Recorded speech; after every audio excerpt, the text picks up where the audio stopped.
Ever looked into the mirror and felt it looking back at you? Not your reflection, no. Something deeper. Something waiting. You see, most people glance and move on, brushing teeth, fixing hair, pretending they know who's staring. But not you. You stood there a second longer. You saw the flicker, the fracture, the question that burned behind your eyes. Who the hell am I becoming? That's when it begins. That's when the world starts to whisper and you stop listening. They told you to play nice, to blend in, to follow the line. You tried. You really did. But deep down, something inside you refused to shrink anymore. That voice you buried under politeness and fear, it's awake now. It's done being tamed. You've felt it, haven't you? That pull, that quiet chaos rising beneath your calm. Don't run from it. Don't silence it. 'Cause that's not madness, no. That's your truth clawing its way out.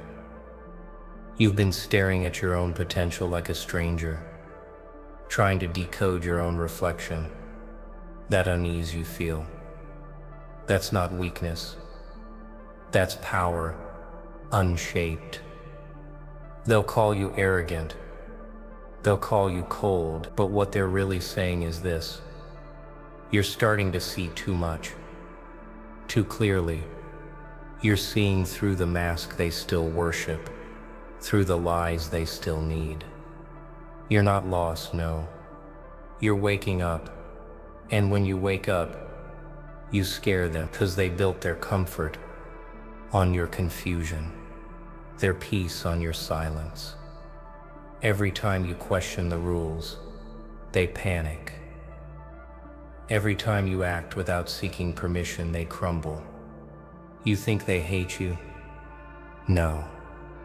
They fear you, 'cause now you look at the mirror and see it. Not a face, but a storm. Not a reflection, but revelation. And once you see it, you can't unsee it.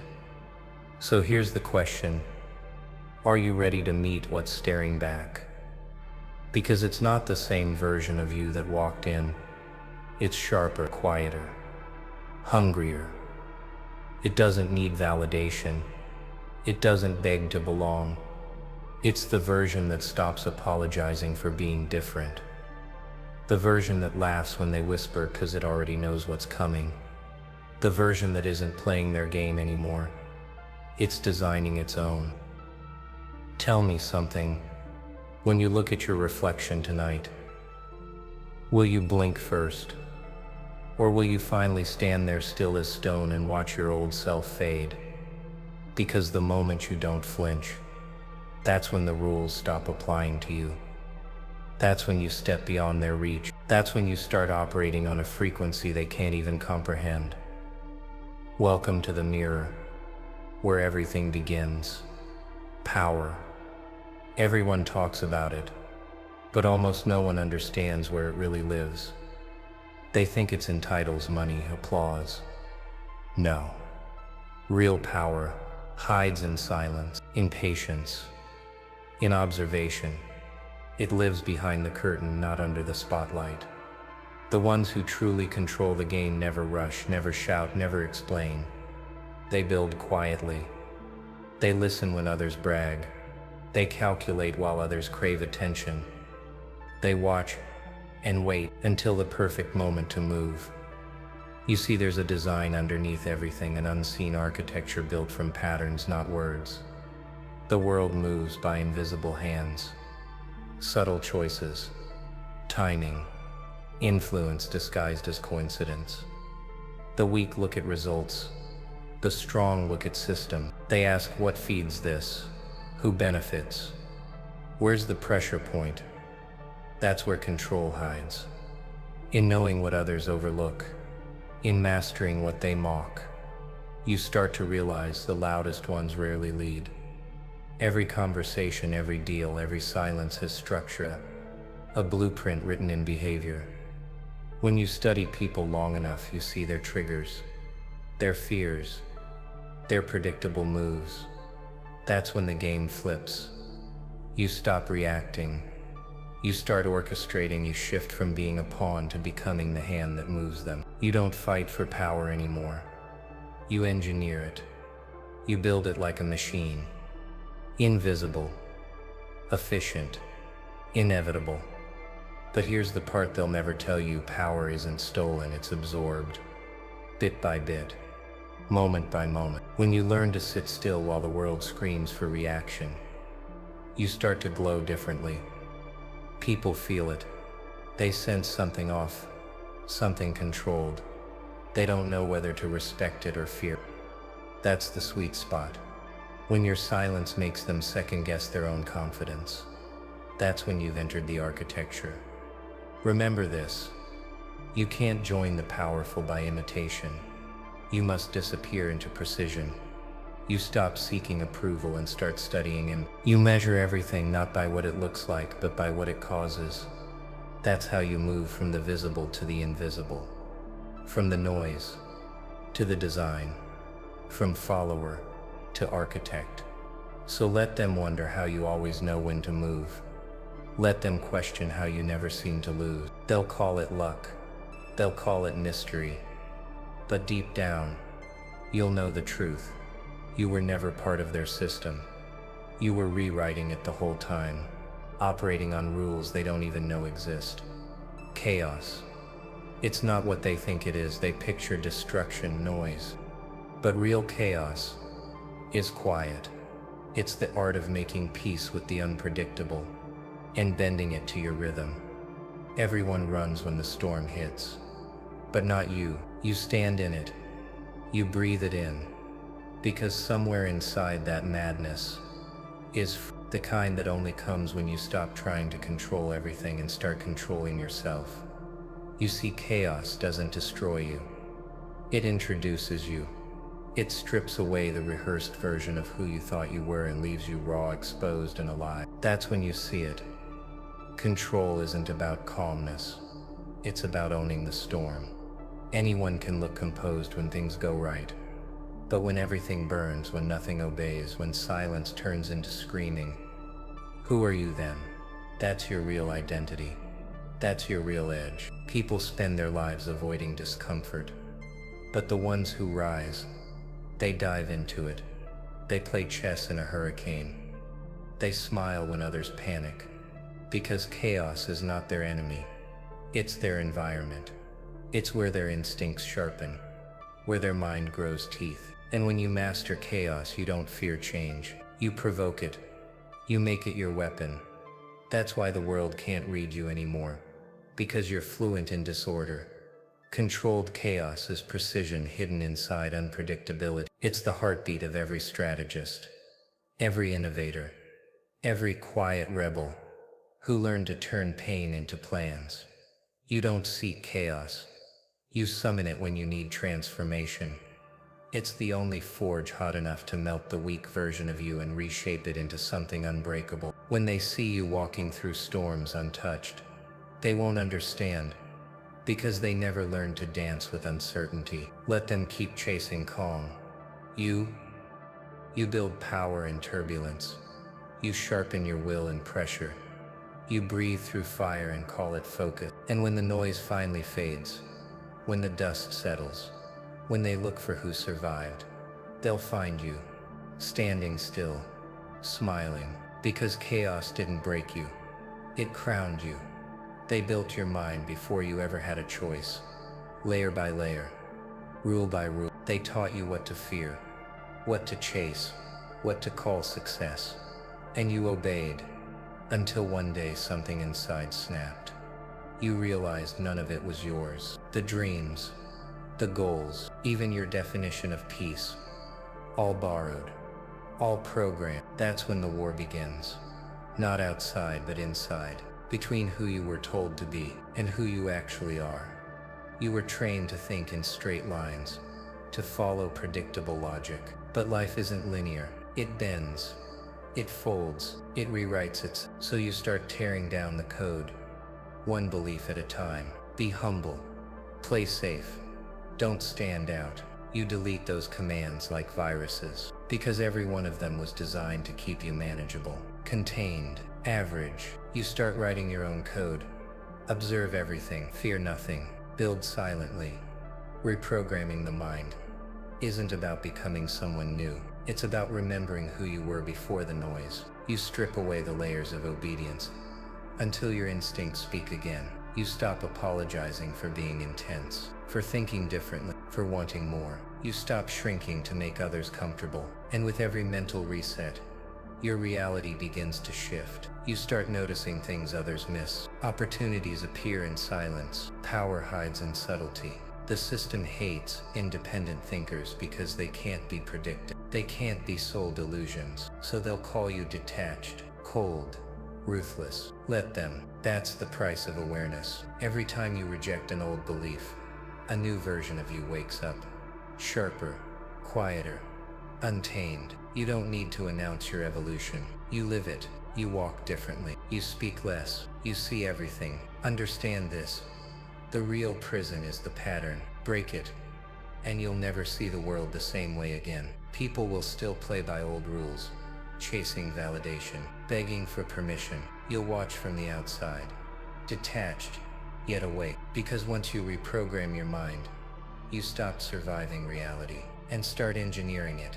Sometimes the strongest move is no move at all. You vanish, quietly, without warning. No explanations, no closure. You just stop showing up in places that drain your focus. You disappear from conversations that dilute your energy. And suddenly, the silence you leave behind starts to echo louder than your presence ever did. That's power. The kind that doesn't shout, it haunts. The kind that makes them wonder what you're building while they waste time talking. Disappearance isn't weakness. It's refinement. It's the art of removing yourself from chaos without announcing it. The moment you stop feeding every demand, every distraction, every forced relationship, you reclaim control. You start seeing how much of your strength was leaking into people who never deserved access to it. When you vanish strategically, you stop explaining your worth. You let absence speak. You let silence make them curious. You let distance make them respect what they once took for granted. The world worships visibility.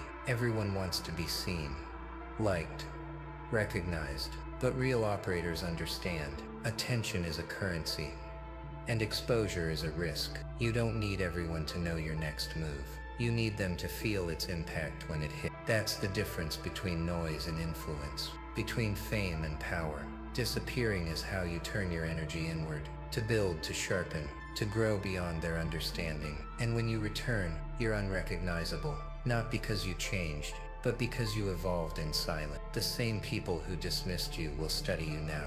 The same ones who forgot you will remember your name in whispers. That's the beauty of strategic disappearance. It makes your reemergence feel like a myth, like a ghost, stepping back into the light, too refined to explain where it's been. So disappear when you must. Vanish from the noise. Don't post it. Don't justify it. Just move in shadows until your silence turns into strategy. Because one day when they realize you never stopped working, only stopped performing, they'll understand. You didn't leave the game. You became the one controlling it from behind the curtain. Fairness, balance, equality. Beautiful illusions built to keep you predictable. The truth? The world doesn't reward balance, it rewards leverage. Those who understand asymmetry don't fight harder. They move smarter. They don't play on equal ground. They tilt the board in silence. Every great strategist, every silent winner you've ever envied, mastered this rule. They never compete where others are strongest. They bend the game until every move favors them. You were taught to play fair, to share credit, to wait your turn. But fairness is just control in disguise. Asymmetry is evolution, the art of disrupting the pattern without permission. It's knowing when to appear weak, so they underestimate you, and when to strike while they're still laughing. It's not about cheating. It's about understanding that life isn't a match of strength, it's a war of understanding. And most people don't even know there's a war happening. When you move asymmetrically, you stop fighting on their schedule. You start shaping time. You stop reacting to attacks. You design situations where attacks can't reach you. You stop shouting for attention. You make your silence impossible to ignore. You stop chasing respect. You make them give it by default. Asymmetry isn't chaos. It's art disguised as unpredictability. It's rhythm without pattern, control without form. You become unpredictable, unreadable, untouchable. That's what terrifies them. Because systems rely on consistency. They can't handle irregular rhythm. You move when they expect stillness. You vanish when they expect noise, or you smile when they expect war. And when they finally realize they can't define you, that's when you've already won. Understand this. Symmetry is comfort. Asymmetry is mastery. Those who seek comfort build cages. Those who embrace imbalance break them. You don't exist to blend into their rules. You exist to bend them, twist them, rewrite them until your presence becomes the new standard. Let them call it chaos. You'll call it strategy. Because while they follow the rules, you're the one writing them. Confidence isn't born in applause. It isn't learned from praise. It grows in silence, in shadows, in the quiet where no one is watching, where no one is telling you you're enough. That's where you meet yourself. Not the version you show the world, but the one you've hidden, the one you've sharpened without permission. That's shadow confidence. Quiet, intense, unshakable. The kind that doesn't ask for validation. It demands nothing, because it already knows. They mistake confidence for arrogance, for noise. But shadow confidence doesn't broadcast itself. It moves without announcement. It doesn't need proof. It doesn't beg for belief. It exists in your presence. In the way you walk into a room without needing to fill it with sound. It exists in the stillness after chaos. In the calm before your storm. When they see you, they feel it, even if they don't understand it. Shadow confidence is forged in solitude. In every moment you stood alone and didn't crumble. Every time you swallowed doubt and let silence answer. Every time you let people speak while you worked. It's built on invisible victories, not applause. And the deeper you go into your shadow, the stronger it becomes. It doesn't demand to be seen. It commands to be felt. It doesn't ask for permission to exist. It simply exists. That's why the quiet ones always frighten the loudest. Because they hold power that can't be measured in words. Shadow confidence doesn't scream. It settles. It anchors. It transforms you into something they can't touch. Not because you hide, but because you've learned to stand without needing their approval. That's true mastery. That's quiet domination. And when you step into your shadow, it isn't to disappear. It's to become whole, to let every part of you breathe without fear, to rise in your own rhythm, to know that confidence isn't something you wear, it's something you become. And once you've become it, they will never forget you. Detachment isn't absence, it's presence without surrender. It's walking through a storm without begging for shelter. It's standing in silence while the world screams for your attention. Most people fear detachment because they confuse it with loss. But detachment is not losing. It's gaining control. It's freeing yourself from the need to prove, to explain, to belong. It's the moment you stop being a guest in other people's worlds and start building your own.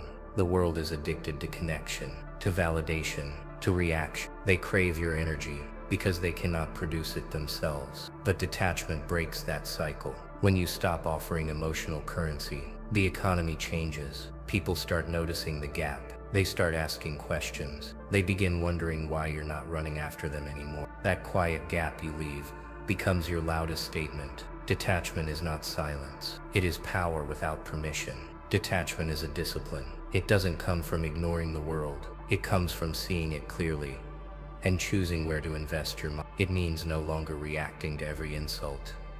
every opinion, every attempt to control your state. You build immunity. You stop feeding chaos. You stop answering questions that don't matter. And in that refusal, you create your own gravity. The gravity that pulls everything toward your rule. Once you detach, you step out of the currency of influence they depend on. You stop trading in noise. You stop chasing approval. You stop participating in the games they set. And then you begin to exist in a space they can't touch. They will try to pull you back. They will call it cold. Detachment is the language they don't speak, but it's the language of power.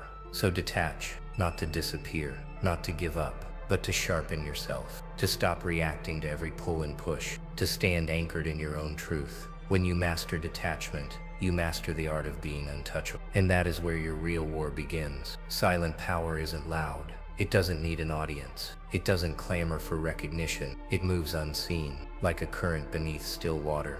The world fears noise because noise demands attention, but silence demands respect. It makes people lean in without knowing why. It is the language of those who know the rules have changed before anyone else even noticed. Silent power is mastery disguised as stillness. They fill their lives with noise to prove they exist. But noise fades, patterns remain. The strongest never explain their moves. They don't defend their choices. They let their results speak. Every step you take in silence is a claim to power.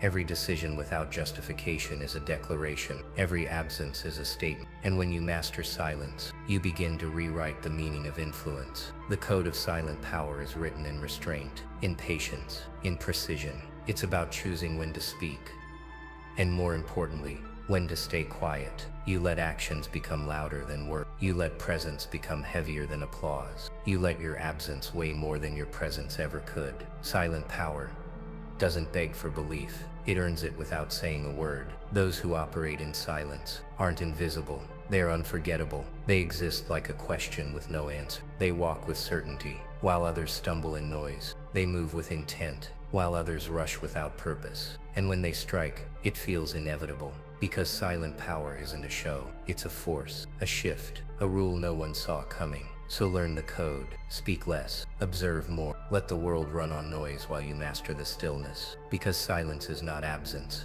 it is control, and control is the greatest power of all. You were never broken. You were buried alive, beneath expectation, beneath doubt, beneath the noise of everyone else's rules. And you survived, not by chance, not by luck, but by clawing your way through silence, through pain, through the parts of yourself you thought were lost. Resurrection isn't a return, it's a reinvention. And this is your moment. The moment to step out of their control and into your own power. Every scar you carry is not damage. It is proof that you endured, that you learned, that you fought. And here's the truth. The version of you they thought they could bury has already risen, stronger, sharper, unapologetic. This isn't about revenge. It's about rebirth. It's about becoming the version of yourself that doesn't seek their permission to exist, that doesn't bow to their rules, that doesn't play their game. Resurrection is not loud.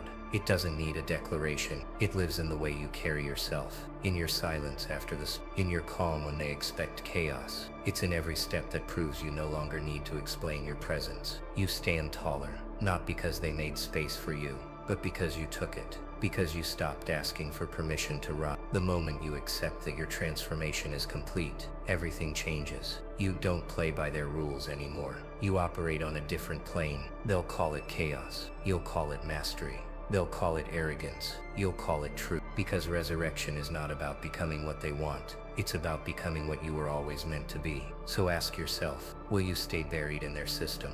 Or will you rise and write your own code? The moment you stop seeking approval, the moment you stop playing by their rules, you become something they can't define, something they can't control. You become the force they never saw coming.